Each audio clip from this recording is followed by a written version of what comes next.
दोस्तों आपने भी अगर 12th क्लियर कर लिया है तो बिहार पुलिस में बहुत ही शानदार वैकेंसी निकाली गई है 12th पास वालों के लिए हवलदार इंस्ट्रक्टर का।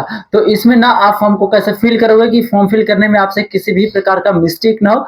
कौन कौन से लोग इसमें फॉर्म को अप्लाई कर सकते हैं, क्या आपकी एज क्राइटेरिया होने वाला है और क्या आपकी एलिजिबिलिटी है, तो संपूर्ण प्रोसेस इस वीडियो में आपसे शेयर करने वाला हूं।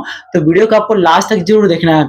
इस वीडियो में मैं आपको एक लाइव फॉर्म फिल करके ही बताऊंगा कि फॉर्म को आप कैसे फिल करोगे, कौन कौन सा डॉक्यूमेंट आपका लगेगा, किस कॉलम में कौन सा डिटेल को फिलअप करना है। क्योंकि इस बार सर्वर में ना थोड़ा चेंजिंग हुआ है, तो चेंजिंग करके सर्वर को न्यू लुक दे दिया गया है। वीडियो को आपको लास्ट तक जरूर देखना है। वीडियो अगर आपको जरा सा भी हेल्पफुल लगे तो वीडियो को अपने दोस्तों में जरूर शेयर करिएगा। और आपने अभी तक हमारे चैनल को सब्सक्राइब नहीं किया तो चैनल को सब्सक्राइब जरूर कर लीजिएगा। बेल आइकन को भी जरूर प्रेस करिएगा कि आने वाले हर एक वीडियो का नोटिफिकेशन आप पे सबसे पहले पहुंचे। तो फॉर्म को अप्लाई करने के लिए और उसके नोटिफिकेशन को समझने के लिए हम चलते हैं अपने कंप्यूटर के स्क्रीन पे। आपके पास मोबाइल है तो भी आप सेम तरीके से फॉर्म को अप्लाई कर सकते हैं। फॉर्म को अप्लाई करने के लिए आपको आ जाना है इस वेबसाइट पे। इसका लिंक मेरे वीडियो के डिस्क्रिप्शन बॉक्स में मिल जाएगा, डायरेक्ट आप यहाँ पे आ सकते हैं। यहाँ पे आने के बाद ना आपको एक टैब मिलेगा होम गार्ड का, इस वाले ऑप्शन पे आपको क्लिक करना है। अब देखिए यहाँ पे जो डेट्स में नोटिफिकेशन निकाला गया है ना 30/4/2026 के डेट में इस नोटिफिकेशन को और इस लिंक को एक्टिवेट किया गया फॉर्म को अप्लाई करने के लिए। तो सब्जेक्ट का नाम आपको यहाँ पे देखने को मिल जाता है, एडवर्टाइजमेंट नंबर है आप यहाँ पे देख सकते हैं। यहाँ पे आपको एक ऑप्शन मिल जाता है apply online for this post havildar instructor direct requirement का। तो फॉर्म को अप्लाई करने के लिए ना इसी वाले ऑप्शन पे आपको क्लिक करना है। तो इसका फॉर्म फिल करने का जो ऑफिशियल लिंक होगा ना वो आपके सामने खुल करके आ जाएगा।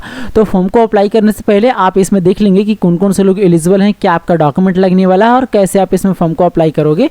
तो देखिए यहाँ पे एडवर्टाइजमेंट देखने के लिए ना यहाँ पे आपको क्लिक करना है एडवर्टाइजमेंट नोटिफिकेशन पे। आपके सामने ना इसका जो ऑफिशियल नोटिफिकेशन होगा वो खुल करके आ जाएगा अधिनायक अनुदेशक का। ठीक है, यहाँ पे ऑनलाइन आवेदन का डेट आपको बताया गया कि 1/5/2026 है ना, आप इसे ऑनलाइन कर सकते हो। और इसका जो लास्ट डेट है ना 1/6/2026 तक आप इसमें फॉर्म को फिल कर सकते हो। पद का नाम आपको यहाँ पे बताया गया है। वेतन आपको कितनी मिलेगी, तो लेवल 4 की आपको सैलरी मिल जाती है। रिक्तियों की संख्या आपको यहाँ पे देख सकते हैं कि 122 पदों पे ना शानदार वैकेंसी निकाली गई है। आवेदन के लिए पात्रता आप यहाँ पे देख सकते हैं। अभ्यर्थियों की शैक्षणिक योग्यता जो आपका होगा ना, मतलब जो आपका इंटरमीडिएट का मार्कशीट होगा उस पे जो आपका उत्तीर्ण तिथि रहेगा ना, मतलब पासिंग डेट 1/8/2025 से पहले का होना चाहिए।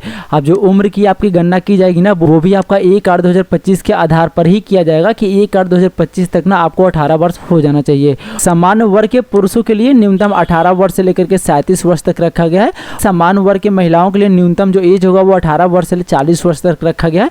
पिछड़ा वर्ग एवं अत्यंत पिछड़ा वर्ग के पुरुष एवं महिलाओं के लिए 18 वर्ष से 40 वर्ष तक एज रखा गया है। अनुसूचित जाति एवं अनुसूचित जनजाति पुरुष एवं महिलाओं के लिए 18 वर्ष से 42 वर्ष रखा गया है। अगर आप इसे अपर एज से आते हैं तो अगर आप SC/ST कैंडिडेट हैं तो आपको कास्ट सर्टिफिकेट लगाना अनिवार्य होगा, तब आपको एज में छूट मिलेगा। ठीक है, और अगर आप OBC कैंडिडेट हैं जैसे पिछड़ा वर्ग या तो फिर अत्यंत पिछड़ा वर्ग तो आपको NCL प्रमाण पत्र जारी करना है। ठीक है, शारीरिक मापदंड आपको यहाँ पे बताया गया है। तो समान वर्ग पिछड़ा वर्ग के पुरुषों के लिए न्यूनतम 165 सेंटीमीटर का हाइट रखा गया है। अत्यंत पिछड़ा वर्ग अनुसूचित जाति अनुसूचित जनजाति पुरुषों के लिए 160 सेंटीमीटर का हाइट रखा गया है।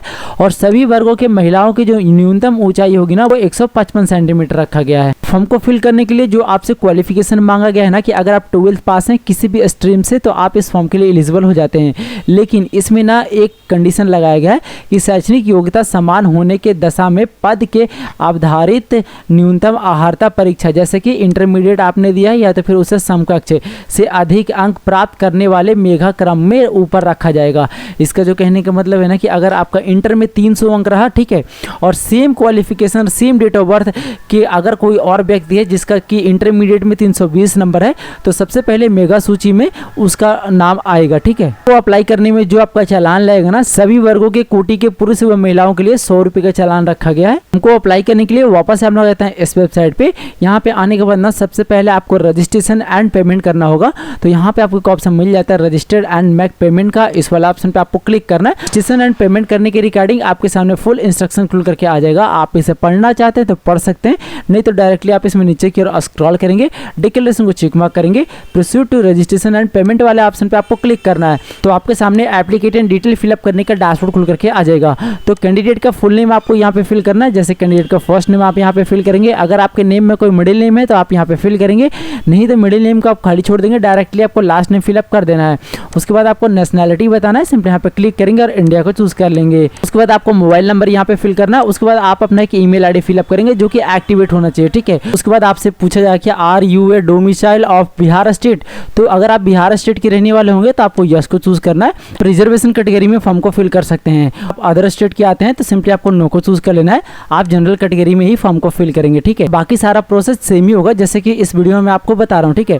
तो मैं यस को चूज कर लेता हूँ। उसके बाद हम अपना रिजर्वेशन कैटेगरी को चूज कर लेते हैं। उसके बाद आपसे जेंडर पूछा जा रहा है कि आप मेल का फॉर्म अप्लाई करें या फीमेल का फॉर्म अप्लाई करें, तो आप अपने हिसाब से चूज कर लेंगे। उसके बाद डेट ऑफ बर्थ आपको यहाँ पे बताना है। सबसे पहले आपको डे को चूज करना है, उसके बाद आपको मंथ को चूज करना है, उसके बाद आप अपने ईयर को चूज कर लेंगे इस प्रकार से स्क्रॉल करके, ठीक है। तो आपका एज निकल के यहाँ पे आ जाएगा जो भी आपने डेट ऑफ बर्थ फिलअप किया। उसके बाद आपसे पूछा जाएगा कि are you an employ of Bihar government, तो अगर आप बिहार गवर्नमेंट के एम्प्लॉय होंगे तो आपको यस को चूज करके डाटा को फिल करना है, नहीं तो आपको नो को चूज कर लेना है। उसके बाद अगर आप एक्स सर्विसमैन होंगे तो आपको यस को चूज करना है और डाटा को फिल करना है, नहीं तो आपको नो को चूज कर लेना है। उसके बाद आपको प्रोसीड वाले ऑप्शन पर क्लिक करना है। तो आपके सामने आपके रजिस्ट्रेशन का फुल प्रीव्यू खुल करके आ जाएगा। तो आप अपने डिटेल को एक बार सही तरीके से चेक कर लेंगे। अगर आपके डिटेल में कुछ मिस्टेक रहा तो वापस से नीचे की ओर स्क्रॉल करेंगे, यहाँ पे आपको एक ऑप्शन मिल जाता है एडिट एप्लीकेशन डिटेल का, इस पर क्लिक करके आप अपने फॉर्म को एडिट कर सकते हैं। और अगर आपका सारी चीज़ सही रहा तो डिक्लेरेशन को चेक मार्क करेंगे, ये कैप्चा आपको यहाँ पे फिल करना है और मेक पेमेंट वाले ऑप्शन पे आपको क्लिक करना है। तो आपके सामने मल्टीपल पेमेंट का डैशबोर्ड खुल करके आ जाएगा। आपके पास जो भी सुविधा हो, जैसे क्रेडिट कार्ड है, डेबिट कार्ड है, या तो फिर इंटरनेट बैंकिंग है, या तो फिर यूपीआई से आप पेमेंट करना चाहते हैं तो आप यूपीआई को सिलेक्शन कर लेंगे। पे यूपीआई क्यूआर का ऑप्शन आएगा, इसे आपको चूज कर लेना है और पे नाउ वाला ऑप्शन पे आपको क्लिक करना है और थोड़ा सा आपको वेट करना है। आपके सामने इस प्रकार से बारकोड खुल करके आ जाएगा। तो आप किसी भी एप्लीकेशन में इसे स्कैन कर लेंगे, स्कैन करके आप पेमेंट प्रक्रिया को कंफर्म कर लेंगे। जैसे ही आपका पेमेंट सक्सेसफुल हो जाता है ना, तो आपको रजिस्ट्रेशन नंबर आपका देखने को मिल जाएगा। अब ये पेमेंट स्लिप को अगर आप डाउनलोड करना चाहते हो तो यहाँ पे आपको एक ऑप्शन मिल जाता है क्लिक किया टू डाउनलोड का, इस पे क्लिक करके आप अपने पेमेंट स्लिप को डाउनलोड कर सकते हो। वो अप्लाई करने के लिए यहाँ पे आपको एक ऑप्शन मिल जाता है proceed to fill up application form का, इस वाले ऑप्शन पे आपको क्लिक करना है। कुछ इस प्रकार का पॉपअप आएगा, ओके वाले ऑप्शन पे क्लिक करना है। तो फॉर्म फिलअप के रिगार्डिंग कुछ इंस्ट्रक्शन खुल करके आ जाएगा। आप इसे पढ़ना चाहते हो तो पढ़ सकते हो, नहीं तो डायरेक्टली आप इसमें नीचे की ओर स्क्रॉल करेंगे, डिक्लेरेशन को चेक मार्क करेंगे और प्रोसीड टू एप्लीकेशन फॉर्म वाले ऑप्शन पे आपको क्लिक करना है। तो एप्लीकेशन डिटेल आपको यहाँ पे शो करेगा, जैसे कि आपने रजिस्ट्रेशन में जो भी डिटेल फिलअप किया। थोड़ा सा आप नीचे स्क्रॉल करेंगे, पहले ना आपको पोस्ट को सिलेक्शन करना है, तो सिंपली यहाँ पे क्लिक करेंगे और हवलदार इंस्ट्रक्टर आएगा, इसे आपको चूज कर लेना है। उसके बाद आप अपना फादर नेम फिलअप करेंगे जो कि 10th के मार्कशीट के अकॉर्डिंग आपको करना है और फुल फादर नेम फिलअप करना है। आप अपना मदर नेम यहाँ पे फिल करेंगे। मटेरियल स्टेटस आपको यहाँ पे बताना है, तो सिंपली यहाँ पे क्लिक करेंगे। अब आप मैरिड हैं या अनमैरिड हैं आप अपने हिसाब से चूज कर लेंगे। उसके बाद आइडेंटिटी कार्ड टाइप आपको बताना है कि आपके पास ना आइडेंटिटी प्रूफ में क्या है, तो सिंपली यहाँ पे क्लिक करेंगे। अब आपके पास आधार कार्ड है, वोटर कार्ड है, पैन कार्ड है, पासपोर्ट है, ड्राइविंग लाइसेंस है, राशन कार्ड है या बर्थ सर्टिफिकेट है, आप अपने हिसाब से इसको चूज कर लेंगे। जो आप चूज करेंगे ना उसका कार्ड का नंबर आपको यहाँ पे फिल करना है। यहाँ पे आपको आइडेंटिफिकेशन मार्क्स बताना है कि आपके बॉडी पे कहीं पे कटा छटा का निशान है, तिल का निशान है, तो आप यहाँ पे फिल करेंगे। उसके बाद आपसे पूछा जाएगा कि आपके फैमिली में अगर कोई फ्रीडम फाइटर है तो आपको यस को चूज करके डाटा को फिल करना है, और अगर आपके फैमिली में कोई फ्रीडम फाइटर नहीं है तो सिंपली आपको नो को चूज कर लेना है। उसके बाद आपसे एजुकेशनल क्वालिफिकेशन का डिटेल पूछा जाएगा, तो थोड़ा सा आप नीचे स्क्रॉल करेंगे। सबसे पहले ना आपको 10th का डिटेल फिलअप करना है। तो 10th आपने किस बोर्ड या तो फिर इंस्टीट्यूट से क्लियर किया, उस बोर्ड या इंस्टीट्यूट का नेम आपको यहाँ पे फिल करना है। पासिंग सर्टिफिकेट का सीरियल नंबर आपको यहाँ पे फिल करना है। एक चीज आपको ध्यान में रखना है कि अगर आप पासिंग सर्टिफिकेट का सीरियल नंबर यहाँ पे फिल करते हैं तो उसका इशू डेट आपको यहाँ पे फिल करना पासिंग सर्टिफिकेट का ही, ठीक है। और अगर आप मार्कशीट का सीरियल नंबर यहाँ पे फिल करते हैं तो मार्कशीट का ही पासिंग इशू डेट आप यहाँ पे फिलअप करेंगे। तो पासिंग सर्टिफिकेट का सीरियल नंबर आप यहाँ पे फिल करेंगे या तो फिर मार्कशीट का।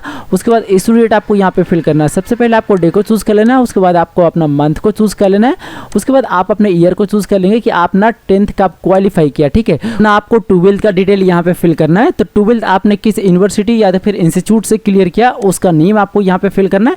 पासिंग सर्टिफिकेट का सीरियल नंबर आप यहाँ पे फिल करेंगे और उसका इशू डेट आपको यहाँ पे फिल करना है। जैसे कि 10th वाला मैंने फिलअप करने के लिए आपको बताया, ठीक है। थोड़ा सा आप नीचे स्क्रॉल करेंगे और आपको एड्रेस डिटेल यहाँ पे फिल करना है। तो सबसे पहले आपको प्रेजेंट प्रेजेंट एड्रेस फिलअप करना है। तो आपके एड्रेस में हाउस नंबर या तो फिर फ्लैट नंबर या तो फिर प्लॉट नंबर होगा, तो आप यहाँ पे फिलअप करेंगे, नहीं तो डायरेक्टली आपको 0 भी फिलअप कर देना है, कोई प्रॉब्लम नहीं होने वाला, ठीक है। उसके बाद स्ट्रीट या तो फिर मोहल्ला का नेम आपको यहाँ पे फिल करना है। आप अपना विलेज या तो फिर टाउन का नेम यहाँ पे फिलअप करेंगे। आप अपना पोस्ट ऑफिस का नेम यहाँ पे फिलअप करेंगे। स्टेट आपको यहाँ पे चूज करना है। तो रजिस्ट्रेशन के समय में जो आपने चूज किया होगा ना, जैसे कि बिहार पे आपने यस किया होगा तो आपको यहाँ पे बिहार का ही ऑप्शन आएगा, और अगर आपने नो किया होगा तो आपको बहुत सारे स्टेट का ऑप्शन देखने को मिल जाएगा। तो आप अपने अकॉर्डिंग यहाँ पे चूज कर लेंगे। वो जो स्टेट आप चूज करोगे ना उसके अकॉर्डिंग आपका डिस्ट्रिक्ट आ जाएगा। सिंपली यहाँ पे क्लिक करेंगे और आप अपने डिस्ट्रिक्ट का नेम को चूज कर लेंगे। उसके बाद आपको एरिया पिन कोड यहाँ पे फिल करना है। तो जो भी आपका एरिया पिन कोड होगा आप यहाँ पे फिल करेंगे। उसके बाद आपको क्रॉसपोंडेंट एड्रेस यहाँ पे फिल करना है। तो जो आपने परमानेंट एड्रेस फिलअप किया ना, अगर आपका सेम क्रॉसपोंडेंट एड्रेस रहा तो आपको यस को चूज करना है। ये डाटा ऑटोमेटिकली फिलअप हो जाएगा। और अगर आपका क्रॉसपोंडेंट एड्रेस डिफरेंट है तो आपको नो को चूज कर लेना है, और यहाँ पे ना आप एड्रेस को दोबारा से फिलअप कर लेंगे। उसके बाद डिक्लेरेशन ऑफ क्रिमिनल केसेस आपको देना है। तो आप पे किसी भी प्रकार का क्रिमिनल केसेस है तो आपको यस को चूज करके डाटा को फिल करना है। नहीं तो जितना भी डिक्लेरेशन दिख रहा है ना, सभी डिक्लेरेशन को आपको नो को चूज कर लेना है। यहाँ पे आपको फोटो एंड सिग्नेचर को अपलोड करना है। तो देखिए फोटो को अपलोड आपको कैसा करना है, तो इंस्ट्रक्शन आपको यहाँ पे बताया गया है कि फोटो जो आप अपलोड करोगे ना वो 100 KB के अंडर में आपको करना है, और JPG या PNG दोनों में से किसी फॉर्मेट को आप यहाँ पे अपलोड कर सकते हैं। फोटो जो आप अपलोड करेंगे वो क्लियर एंड गुड क्वालिटी का होना चाहिए, ठीक है।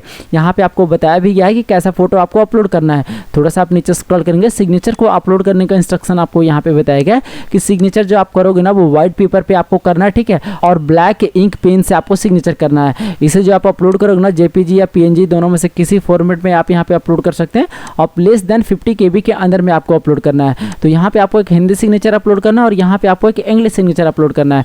सबसे पहले हम ये जान लेते हैं कि फोटो को आप कैसे अपलोड करोगे। तो यहाँ पे आपको एक ऑप्शन मिल जाता है चूज फाइल का, इस वाले ऑप्शन पे आपको क्लिक करना है। अब जहाँ पे भी आप अपना फोटो रखोगे ना वहाँ से सिलेक्शन करेंगे और ओपन करेंगे, आपका फोटो यहाँ पे अपलोड हो जाएगा। सेम उसी तरीके से आप दोनों सिग्नेचर को भी अपलोड कर लेंगे। डाटा को फिल करने के बाद आपको प्रोसीड वाले ऑप्शन पे क्लिक करना है। तो आपके सामने आपके फॉर्म का फुल प्रीव्यू खुल करके आ जाएगा। तो आप अपने डाटा को एक बार सही तरीके से रिव्यू कर लेंगे। अगर आपका कुछ मिस्टेक रहा तो वापस आप थोड़ा सा नीचे की ओर स्क्रॉल करेंगे, यहाँ पे आपको एक ऑप्शन मिल जाता है एडिट डिटेल का, इस पर क्लिक करके आप अपने फॉर्म को एडिट कर सकते हैं। और अगर आपका सारी चीज़ सही रहा तो डिक्लेरेशन को चेक मार्क करेंगे, ये कैप्चा आपको यहाँ पे फिल करना है और सबमिट एप्लीकेशन वाले ऑप्शन पे आपको क्लिक करना है। तो आपके सामने कुछ इस प्रकार का पॉपअप आ जाएगा। सिंपली ओके वाले ऑप्शन पे आपको क्लिक करना है, वापस से ओके वाले ऑप्शन पे आपको क्लिक करना है। तो आपके सामने एक्नॉलेजमेंट स्लिप खुल करके आ जाएगा, मतलब आपका जो फॉर्म है ना वो सक्सेसफुली फाइनल सबमिट हो चुका है। एक्नॉलेजमेंट स्लिप को डाउनलोड करने के लिए यहाँ पे आपको ऑप्शन मिल जाता है प्रिंट एक्नॉलेजमेंट का, इस वाला ऑप्शन पे आपको क्लिक करना है। तो आपके सामने कुछ इस प्रकार से आपका एक्नॉलेजमेंट स्लिप खुल करके आ जाएगा। तो आप इसे सेव कर लेंगे या तो फिर आप इसे प्रिंट करके भी रख सकते हैं फ्यूचर रेफरेंस के लिए। इस प्रकार से आप भी इसमें फॉर्म को अप्लाई कर सकते हैं, वो भी बिना किसी भी प्रकार के मिस्टेक के। तो ये वीडियो अगर आपको जरा सा भी हेल्पफुल लगा हो तो वीडियो को अपने दोस्तों में जरूर शेयर करिएगा। और आपने अभी तक हमारे चैनल को सब्सक्राइब नहीं किया तो चैनल को सब्सक्राइब जरूर कर लीजिएगा। बेल आइकन को भी जरूर प्रेस करिएगा कि आने वाला हर एक वीडियो की नोटिफिकेशन आप पे सबसे पहले पहुंचे। तो मिलते हैं फिर से किसी ऐसे नया टॉपिक के साथ, तब तक के लिए धन्यवाद। देखते रहिए A to Z सॉल्यूशन। जय हिंद।